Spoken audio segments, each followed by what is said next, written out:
Prime Minister Narendra Modi Rusing Walenga ki ahum sup term ki ahan budget session nga si dek hawkre sitting tara trok lai da parliament ki budget session ase mathang thagi tarani thoi phau pasa thakada bani 2024-25 ke financial business ta primary focus thalima budget session ase economic survey 2023-24 table tawdana nga si dek hawtok ke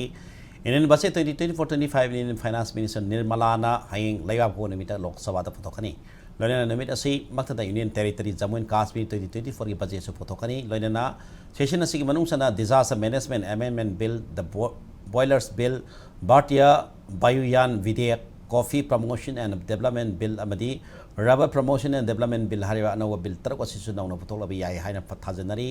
Panbayai ngara New Delhi the Langana Kaudana Pantaka political party Punamaki from the session as Sipuning Amadi, my pana Panthon of the party singing Martawari Chanakibani, Session Sita, net paper leak case, railway security, Agri various scheme, center state relation Amadi Manipuram Sukadaman Kashmir security situation in Matanga, Kana numbers to Congress and Langaka demand Tauri.